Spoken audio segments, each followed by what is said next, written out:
So tonight, we have three kind of things that we're going to try to do. We're going to finish Mark. We're going to attempt to overview Luke, so that way when you start into that in a day or so, you have an idea of the outline of that, or an outline of that. And then we're going to attempt to end early. If you have not stuffed yourself enough, the youth is having s'mores tonight out in the field over there. If you came up, you saw the lights on and the fire pit's going. And so we're trying to get you out early enough that if you want to, you can go mingle with some teenagers and get a s'more before you head home. So those are kind of our three goals for tonight. We'll be back in Mark chapter 13, so we just got a couple chapters left to get through Mark as we go through here.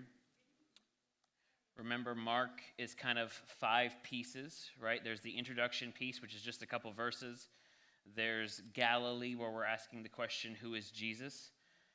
There's the on the way piece, which is as they're traveling from Galilee to Jerusalem, what does it mean that Jesus is the Messiah? So we learned that at the end of the who is Jesus piece, they answer that question, you are Jesus, the Son of God, right? And now we're figuring out the implications of that in that middle piece as they travel to Jerusalem. And then you have the suffering servant piece, all of his ministry in Jerusalem. So while he's in the temple, the grand entry, the confrontation with the Pharisees and the Sadducees and those different groups that we looked at last week is all there, his death and his resurrection. And then we'll get to the additional piece there kind of at the end of Mark. Mark's unique in that, so we'll talk about that a little bit. There's more we could say on that, but we'll touch on that a little bit as we get there. So we're in chapter 13. This is the Olivet Discourse, and so this is I think the largest teaching in the book of Mark. So Mark doesn't have very many teaching pieces. Remember, we learned Matthew has these 5 big blocks of sermon. Mark has more interactions with people. Jesus is always on the move, right? And he said immediately he goes from here to here to here. So Mark doesn't have as many of those. This is the largest one. This is, again, chapter 13. And all of chapter 13 is this Olivet Discourse. We've kind of looked at this a little bit before because, remember, Mark is the source material for those synoptic gospels. So Matthew, Mark, and Luke are kind of together. And then John's kind of its own thing. And so we think Mark was written first, and then Mark was used as one of the primary sources that Matthew used to write his, and that Luke used to write his. When we get to the overview of Luke, you'll see some of those similarities because structurally they're similar, and Luke almost looks like a combination of the two that we've already looked at. So this piece is kind of a couple pieces here. Verses 1 through 4, he says, and they came out of the temple. One of the disciples said to him, look, teacher, what wonderful stones and what wonderful buildings. And Jesus said to him, do you see these great buildings? There will not be one left here, one stone upon another that will not be thrown down. And as he sat on the Mount of Olives opposite the temple, so that's why the Olivet Discourse, he's on the Mount of Olives, Peter and James and John and Andrew asked him privately, tell us, when will these things be, and what will be the sign when all these things are about to be accomplished? So that first part is tell us. He's saying, okay, Jesus is making this claim, the temple is going to be destroyed. The disciples then ask him, well, how? What's going on here? And then he's going to answer that in 2 questions. So they ask 2 questions. It looks like he's going to respond to them in 2 questions, but he's going to answer question 2 first, and then question 1. Remember, part of this whole section is about the end times, and how you read this one section is influenced by how you read many other pieces of Scripture, how you read Daniel, how you read Ezekiel, and so it's hard to parse some of that out, and there's many varying opinions on it, so we're just going to give a broad overview. We're not going to dig into fully end time stuff because, again, we have a limited amount of time. We're trying to get through 4 chapters. So again, in overview fashion, we'll kind of look at that very briefly here. So he starts by answering that second question first. What will then be the signs? Again, this is one way to look at some of this. He gives a couple warnings in this section. He talks about there will be increased geopolitical conflicts. There will be increased natural disasters. There'll be violence and false teaching and counterfeit Christ that will all appear. These are all things that you should anticipate in that. But in this section, what I want to kind of look at here is there's like 8 different like little commands that he gives us through here. So I just want to highlight those because that's the application piece. Whatever that it means, right, this is what he's commanding us to do. So verse 5, he says, see that no one leads you astray. And then verse 9, he says, be on your guard. And so vigilance, watching for false teachings, helping to understand that. Part of this is to help you evaluate what you see and what's going on. And again, false Christ, false messiahs will come up in through this. The third one there is in verse 14, when he's talking about the abomination of desolation. He says, let the reader understand. So you need to be watchful. All of these are kind of the same thing. Verse 21, he says, and then if anyone says to you, look, here is the Christ, or look, there he is, he says, do not believe them. So be on your guard, don't believe them. Verse 23, be on guard, I have told you all these things beforehand.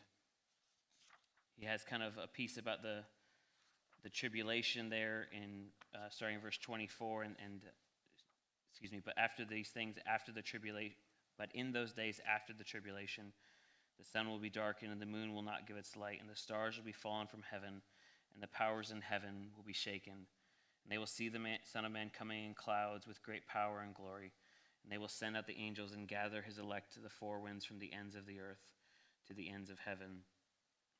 He has the lesson of the fig tree there, which is the second part, right? So when will these things be? There's another warning there. It says, from the fig tree, learn its lesson. So learn what I'm telling you. Pay attention. Be on guard. Watch against these things. Verse 33, he says, be on guard. Keep awake, for you do not know when the time will come. Verse 35, therefore stay awake. So remember, being awake, right? We talked about how he uses the one example of the blind man, right, to represent the disciples who were not seeing, right? Being awake, not sleeping, not slumbering, right? Attentive, on guard, all of those same kind of things. Verse 35 again, therefore stay awake, for you do not know when the master of the house will come, in the evening or in the midnight, or when the rooster crows, or in the morning, lest he come suddenly and find you asleep. Which is interesting because when he goes into the garden, he's going to berate them for not being awake and falling asleep. And then verse 37, and when I say to you, I say to all, stay awake. And so those are kind of the takeaway in that section, these kind of commands. When we're talking about end times, what should you really be worried about? You should be awake, you should be vigilant, you should be watching for false teaching, and guard yourself and your life against those things. Next, we have... there's a couple like cycles of 3, like these 3 stories that kind of go together. And so here in chapter 14, you have the plot, you have kind of what could be a motive, and then you have the culprit. And so you have these 3 pieces that are going together. And it was now 2 days before the Passover and the Feast of Unleavened Bread, and the chief priests and the scribes were seeking to arrest him by stealth and kill him. And they said, not during the feast, lest there be an uproar from the people. So the plot is they're trying to arrest and take out Jesus. The motive, or at least one suggested motive, is this story at Bethany. I think it's at Bethany. Yeah, at Bethany. So you have the woman who anoints Jesus with the perfume, and then the disciples berate him here in verse 4. It says, there were some who said to themselves indignantly, why was the ointment wasted like that? For this ointment could have been sold for more than 300 denarii and given to the poor. And they scolded her. So remember, if you look at some of the other Gospels, other information that we get, Judas Iscariot is the holder of the money. And so he holds the coin purse. And so one thought is that he could have taken the money. If we had sold it for 300 denarii, if 20 of them go missing, who's even going to know? Because I'm the one passing it out. So maybe he's trying to line his own pocket in that. Maybe he's mad that Jesus is not being the king person that he thinks he's supposed to be. He has unmet expectations, whatever that is. But this is what seems to be this story, is the straw that breaks Judas's back in that. And then because you have the next piece which is the culprit, in verses 10 and 11.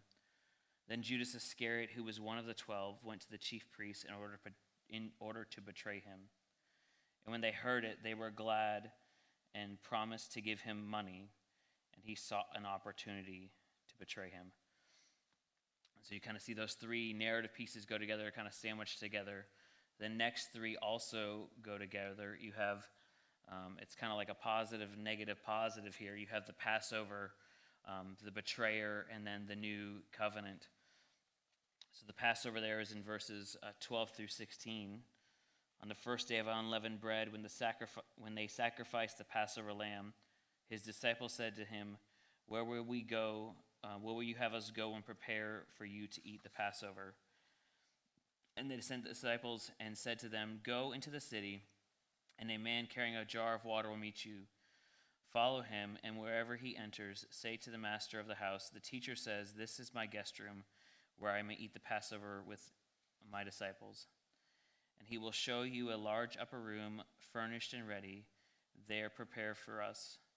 And the disciples sent out and went into the city and found it just as he had told them, and they prepared the Passover. I think I forgot to put this in my notes, but I'll try to do it from memory as best I can. There's another story that comes up in a little bit where we think that the unnamed character is John Mark. And some believe that this house that they are at is John Mark's father's house. And so you'll see later, if I can tell it well, that we think John Mark is in this house when they're doing the Passover. That's the one who wrote the gospel, right? It's Peter's perspective, but written by a man named John Mark, and so that'll come up later. The second piece, and when they had evening, they came with the 12, and they were reclining at the table and eating. Jesus said, "Truly I say to you, one of you will betray me, one who is eating with me." And they began to be sorrowful and said to him one after another, "Is it I?" And he said to them, "It is one of the 12, one who is dipping bread into the dish with me. For the Son of Man goes as it is written to him, but woe to that man by whom the Son of Man is betrayed. It would have been better for that man if he had not been born." If you look at the other Gospels and put them together, it seems like it's here. I think Matthew, we saw this. This is where Judas leaves. And they think, well, maybe he's going to get more things. Maybe we ran out of supplies for the Passover. And so he goes out from the room. So he's not here for this next piece, which is the institution of the Lord's Supper. And as they were eating, they took bread, and after blessing it, they broke it. And he gave it to them and said, "Take, this is my body." And he took a cup, and when he had given thanks, he gave it to them, and they all drank of it. And he said to them, "This is my blood of the covenant, which is poured out for many. Truly I say to you, I will not drink of this fruit of the vine until the day when I drink it anew in the kingdom of God." So you have the Passover beginning right there, right? The little intermittent piece where Jesus talks about his betrayer. Judas leaves kind of in between there, and then the Lord's Supper there. The next three stories go together too, and then there's a little piece at the end, that little story we'll look at of the young man fleeing there. Jesus foretells Peter's denial. So after they had sung, they went out to the Mountain of Olives, and Jesus said to them, "You will all fall away. For it is written, I will strike the shepherd, and the sheep will be scattered. But after I am raised up, I will go before you to Galilee." We saw that phrase in Matthew, right, where he calls them to go to Galilee at the end there. Peter says, "I'm not going to do that." And he says, "Yes, you will. I know. And before you hear the rooster crow twice, you'll deny me." It's interesting. I think actually in the narrative, if I remember right, the rooster only crows once. I don't think it even crows twice. So he hears the first one, and he gets the message it brings back to his memory. You have the Garden of Gethsemane, so the warning that they're all going to desert him, right? The garden prayer scene, right? And then you'll see the betrayer comes, and he is in fact deserted by everyone. It's interesting in the prayer in this section, he says, "And when they got to the place at Gethsemane and said to the disciples, 'Sit here while I pray,' They sit there long enough that they fall asleep. And then the last sentence of this section, verse 42, he says, "Rise, let us go, see my betrayer is at hand." So it's kind of like these opposite actions that are happening at the beginning and the end of this. Verse 35, he says, "And going a little further, he fell to the ground and prayed that if it were possible, the hour might pass from him. And he said, Abba, Father, all things are possible for you. Remove this cup from me. Yet not what I will, but what you will." Again, that perfect suffering servant giving himself up despite his own desires, despite his own wanting to preserve himself in that way, right? He was still willing to give himself up. Verse 38 says, "Watch and pray that you may not enter into temptation. The spirit is indeed willing, but the flesh is weak." And again, he went away and prayed, saying the same words. So 3 times this happens. Verse 41, when he came to the 3rd time and said to them, "Are you still sleeping and taking your rest? Is it enough? The hour has come. The Son of Man is betrayed into the hands of sinners. Rise, let us be going. See, my betrayer is at hand." So the betrayer in isolation, that's the last one in this cycle of 3. Immediately while he was speaking, Judas came, one of the 12, with a crowd with swords and clubs, and the chief priests and the scribes and the elders. And the betrayer had given them a sign, saying, "The one I kiss is the man. Seize him, lead him away under guard." And when he came, he went up to him at once and said, "Rabbi," and kissed him. And they laid hands on him to seize him.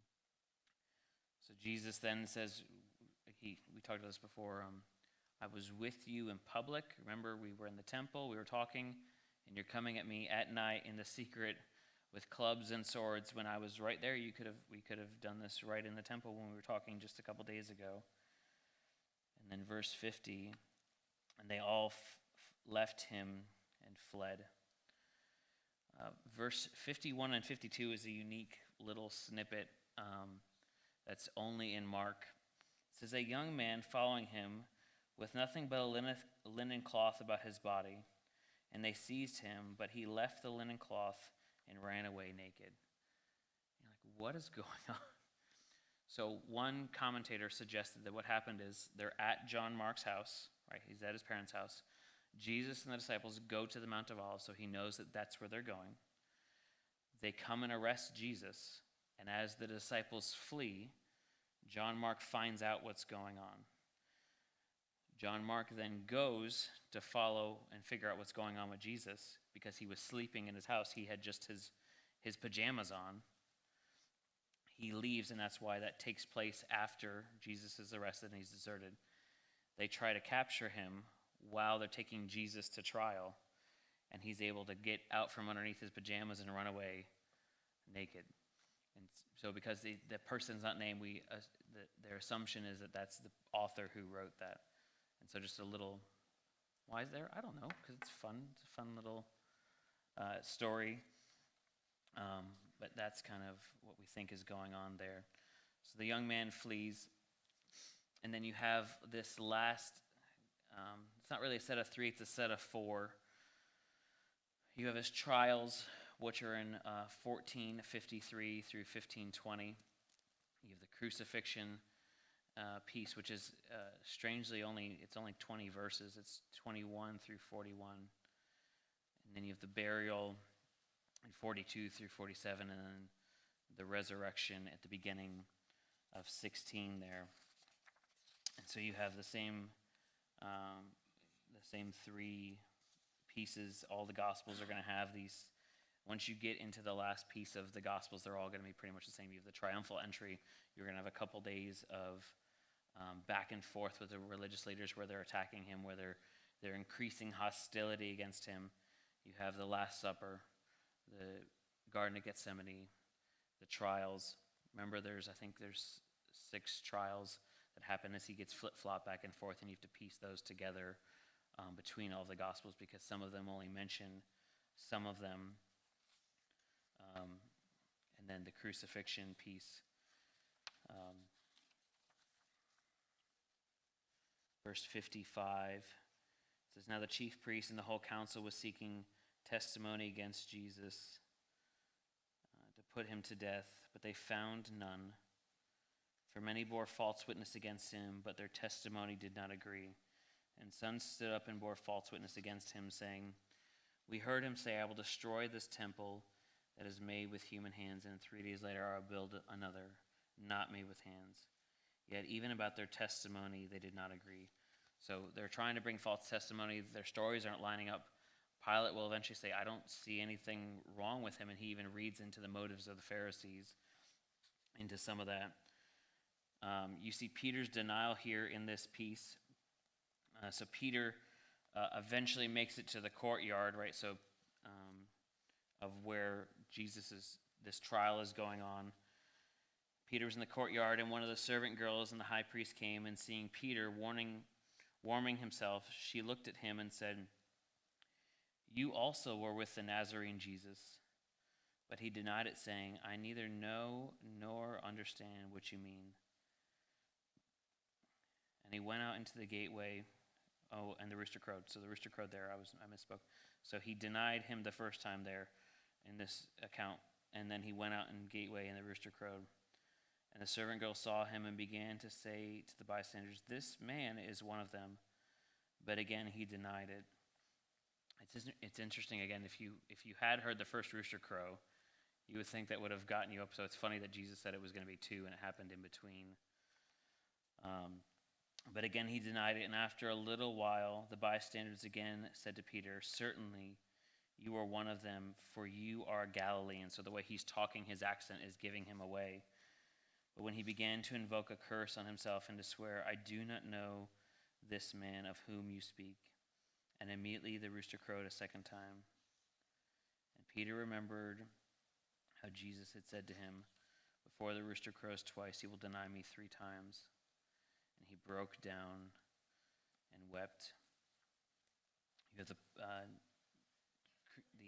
trial with Pilate there. Starts in 15. Again, we just said, verse 10, "For he perceived that it was out of envy that the chief priests had delivered him up." So Pilate also tries to wash his hands of it several times, and he's not having it.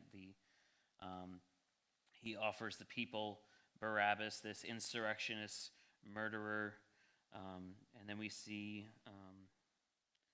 that the Jewish leaders are egging the crowd on, right? They're the hype man in the middle of the crowd, getting them all to say that we want Jesus to be crucified, and we want to release Barabbas. 15, "So Pilate, washing to satisfy the crowd, released to them Barabbas, and having scourged Jesus, delivered him to be crucified." You have his mocking there in 16 through 20, and then the crucifixion piece starts in verse 21.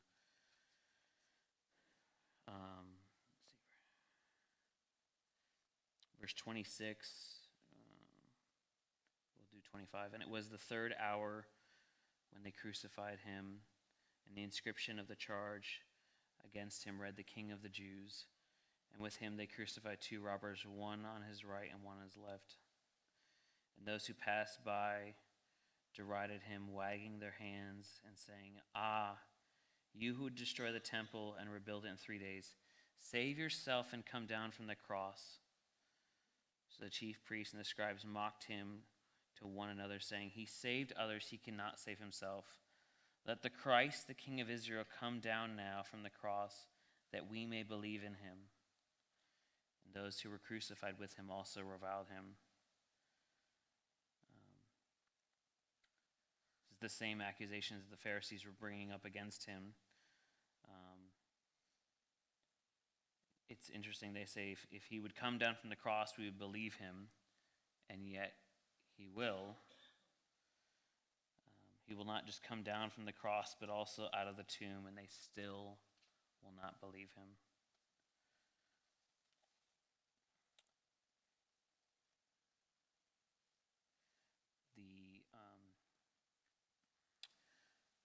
The death of Jesus there starts in 33.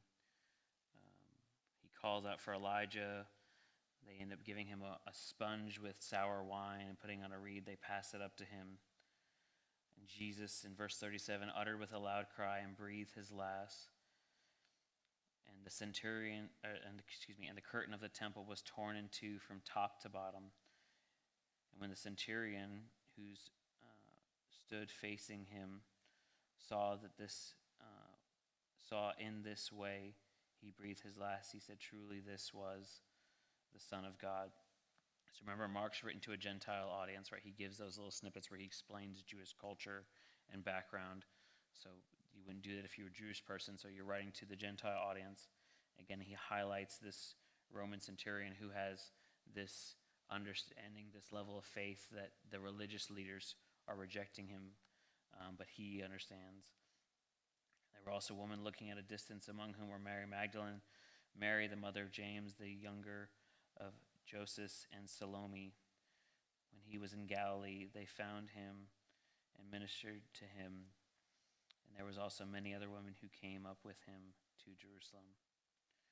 Jesus is buried in 42 through 47, kind of the end of what would be a third-piece cycle, or another three-piece cycle. But the book then comes in with verses 1 through 8 of 16 with the 18th miracle.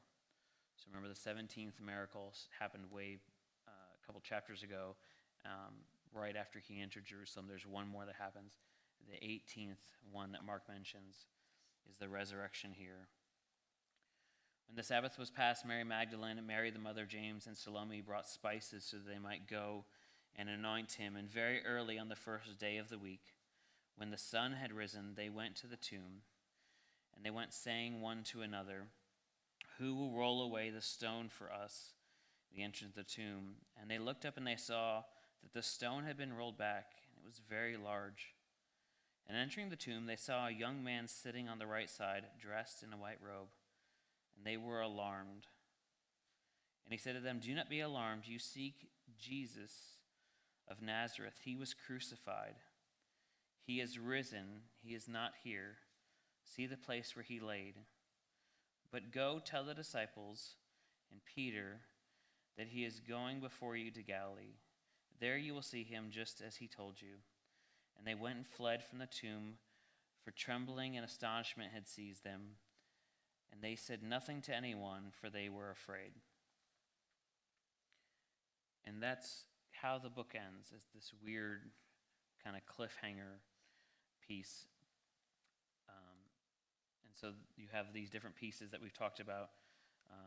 And then verse 1 through 16 is kind of the end of the book. Then we come to the last section, which is these additional verses. Most of your English translations probably make some sort of marker identification that verses 9 through 20 could be a longer ending of Mark, are not in some manuscripts. And so we'll go through this briefly but not completely, and kind of help us understand this. The last 12 verses of Mark represent one of the most difficult and disputed textual problems in the New Testament. And the question is whether these verses were included in Mark's original manuscript or whether they were later additions. And again, it's a big enough deal that most of your Bibles either have it as mine has like a note, it has like a space in between it and a note, and then that whole piece is in brackets. Some translations even put it as a footnote. They don't even have it in the text itself. When you look at this, two of the earliest manuscripts omit these verses, though respective scribes might have left some space in their papyri, suggesting that they knew that a longer ending may have existed, but their manuscripts didn't have it copied in it. Most other manuscripts from the 5th century on, as well as earlier versions, support the inclusion of it. So there's evidence on both sides on why this is there. Several manuscripts from the 7th century and various have a shorter ending after verse 8, which is not genuine, but all other manuscripts except one continuing on at verses 9 through 12. You have the early patristic fathers, you have Justin Martyr and others, Irenaeus, support the inclusion of these verses. However, there's others said that verses 29 or 9 through 29 were missing for the Greek manuscripts that they knew. So there's evidence on both sides, both internally and externally. When you read these passages, to me, the language feels different. It doesn't feel like Mark wrote it. And where he picks up is a weird spot in the story. It's like you chopped a piece of another book and put it here. He says, now when they rose early the first day of the week, he appeared to Mary Magdalene. Like, well, the ladies just ran away from the tomb. So it's like he's abruptly coming back in, like he's rewinding the tape, a couple minutes and starting over in a different part of the story and then continuing on through it. And then he has a couple other things that kind of make it challenging. I'll give you 4 options that you can pick from, and I'll give you my personal take right now. First take is Mark finished the gospel, but the original ending was lost or destroyed in some way, unknown to us before it was copied. It's possible, but if this is coming in a scroll, it's less likely that we lose the bottom piece of the scroll than if it's in a book form and one of the pages is out. Mark finished his gospel, but the original ending was deliberately suppressed or removed for some reason unknown. It's an option. 3, Mark was unable to finish his gospel for some reason now unknown, possibly sudden death, and someone added that afterwards. When you look at it, the book, if you pick that as the ending of the book, it ends with a weird tension. Right, throughout the whole book, we've seen where people were astonished, they were amazed, they had this overwhelming reaction to Jesus, right? And if Mark purposely ended it at that point, then you could see someone going, well, I don't know if I like the ending and how he chose to do that. Or Mark purposely intended to end his gospel at verse 8.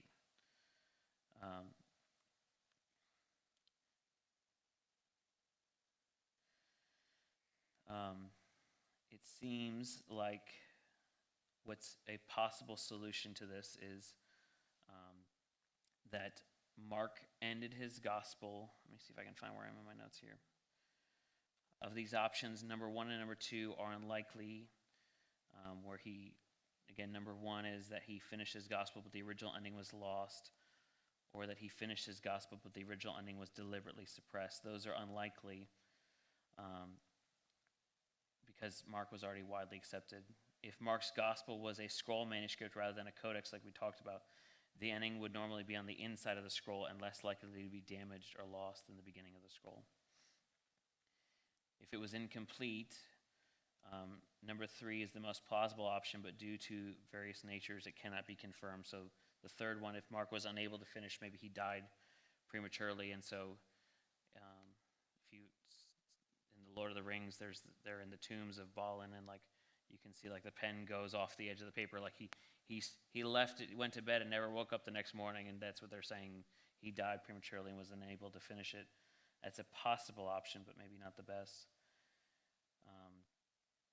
The other option is that in light of Mark's use of the theme of fear, that astonishment, that those exaggerated terms, that Mark purposely ended the book on verse 8 to give you some tension and to ask you to participate in the story. Because it's weird, because what Mark doesn't do is, Jesus has died, and the last time you see Jesus, he's getting put in the tomb. You never actually see Jesus being raised afterwards. And so maybe the tension is, well, did he raise? Like, what? I need to, like, it makes you feel like you need to go and find out what the answer is. And maybe that's the intent that Mark gives. The entire story has focused on the shocking claim that puzzles Jesus' disciples, and throughout the story, in the suffering, crucifixion, and now risen Jesus, the Messiah. A view that possibly puts these things together It may account for the relevant evidence that the addition is legitimate, but also that it seems to be inconsistent with Mark and the rest of the gospel. Is that Mark purposely ended his gospel with verse 8, and then verses 9 through 20 were written or completed by an anonymous Christian writer and are historically authentic and are part of the New Testament canon. In this view, very early transcripts of Mark, shortly after 100 AD, verses 9 through 20 were added to verse 8 without any attempt to match Mark's style or vocabulary. So it's possible that somebody else added this, and because we're still in the period right after Jesus, right, it was not seen as an unacceptable addition, and so they accepted it as somebody else adding to that. Possibly these verses were brief extracts from post-resurrection accounts found in the other Gospels and were known through oral tradition to have been have the approval of the Apostle John, who lived till the end of the first century. And so part of, when we talk about authenticating what's Scripture and what's not Scripture, part of that is the apostles were validating those things. And so it's possible that even though Mark didn't write it, it was still validated by other apostles. These verses are consistent with the rest of Scripture. There's nothing, if you take these verses, there's nothing that gives you necessarily a new teaching, right? Verse 15, he says, "Go into the world and proclaim the gospel to the whole creation. Whoever believes and is baptized will be saved, but whoever does not believe will be condemned." So, sounds like Matthew, right? Go, preach the gospel. Those who believe, baptize them. And then he talks about different signs that will accompany this transition period. These signs are meant to be validating of this new gospel message, like Jesus was validating his message through these signs. The apostles had some of these as well. And so that's one way to handle that. Again, that's a short kind of looking at that, but that's why some of those things are there. So that's the Gospel of Mark. We'll briefly do Luke, and then we're going to let you guys go. So if you want a s'more, you can get that before the fire goes out. Luke desires to set forth a researched, orderly account of the life and death of Jesus. It's the longest of the Gospels, and we think Luke is written by a guy named Luke, and Luke also wrote Acts. If you combine Luke and Acts, they're like two, it's like book 1 and book 2, and the end of Luke matches up perfectly with how the story begins in Acts. So it's like one long story, part 1 and part 2. If you combine those together, that equals 28% of your Old Testament, which means that Luke wrote more of the New Testament than the Apostle Paul did. You can win Bible trivia with that one question. It has some of the most refined Greek in the entire New Testament. So Mark was very simple in his language and how he talked about things. Luke is much more difficult. Luke is not year 1 Greek.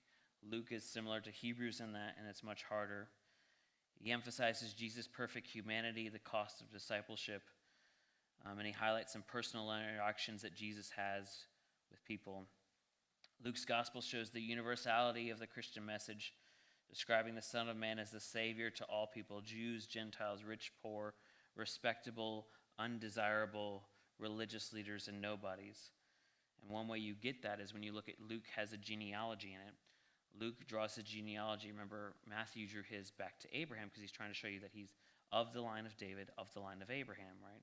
He's the perfect Jewish king. Luke's going to draw his genealogy back to Adam. And so he's showing you that he's the perfect man for everyone. Again, we think it's written by the author, Luke. Both books were addressed to a man named Theophilus as a 2-volume work. Acts begins with a summary kind of Luke, and then it continues the story that the Gospel of Luke left off with. The style and language of both books are similar. And if you look in Acts, there's several portions where he uses the word we. And so it's like, Paul did this, and we. So that means the author is now inserting himself into the story. Acts 16 has a section of that. Acts 20 and 21, 27 and 28. So Luke was with Paul through some of those missionary journeys. He was with Paul during his first Roman imprisonment, and Paul referred to him as Luke, the beloved physician, in Colossians 4 and Philemon. During his second Roman imprisonment, Paul wrote, "Only Luke is with me," that's 2 Timothy 4, as evidence of Luke's loyalty to the apostle in the face of danger. Luke was either a Hellenistic or Greek Jew, or he was a Gentile, one of the two. If he was a Gentile, it means he's probably the only Gentile contributor to the New Testament. In Colossians 4, Paul lists several different workers. He says fellow workers who are of the circumcision, and then he has a separate group, and he includes Luke's name there with two other Gentiles. And so the assumption is that he's not part of the circumcision. He's not a Jew. He's part of the Gentiles. Luke's obvious skill with the Greek language also implies that he was not Jewish. It's been suggested that Luke may have been a Greek physician in the Roman family who at some point was set free and given Roman citizenship. The date of the book seems to fall somewhere between Paul's first imprisonment in the early 60s and before 70 AD. So there's no mention of the temple destruction or any of those things in there, and so, or references to that or allusions to that. So we think that it took place before the temple was destroyed in 70 AD, but sometime when he's in those missionary journeys with Paul in the 60s. And again, if he's trying to write an orderly account, perhaps as he travels with Paul, he's collecting these stories on this trip and using that as material for his gospel.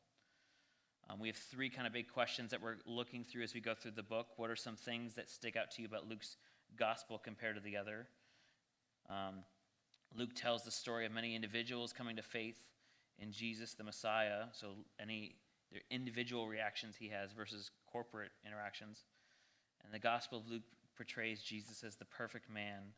And what are some ways in which Luke highlights Jesus' humanity? The theme of the book can be found in Luke 19:10. It says, "For the Son of Man came to seek and to save the lost." This is highlighted in chapter 15. You get those three parables back to back with the lost sheep, the lost coin, and the lost son, emphasizing this theme of the book. One way to break up the book is in these 6 pieces. You have the beginning.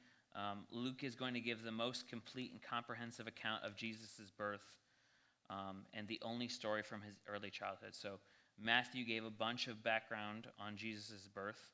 Mark gave you nothing. Luke is going to give you more. And John's going to give you kind of nothing. We'll get to that when we get to John. But he has the most comprehensive, and he has the only story from Jesus' early childhood. You have his preparation for ministry there in chapters 3 and the beginning of 4. This is his baptism, the genealogy, and the temptation. And then, again, if Mark is the source material, right, then some of this is going to look similar. And it looks like he kind of stole the outline from Mark, where he has Galilee on the way to Jerusalem, and then the death, burial, and resurrection. So it's a similar layout that Mark has, that Luke also has. But Luke is going to have more teaching in it, like Matthew did. And so he's going to be kind of a combination of both of those books together. So there's kind of a rough outline. Again, it'll be similar to Matthew, right, where you see as you go closer to Jerusalem, right, you have increased opposition, persecution, misunderstanding of who Jesus is. All those big themes will show up in the same here in Luke as well. So that's the big overview. Next week we'll start the book of Luke, but that kind of gives you some pieces to work off as you go through that.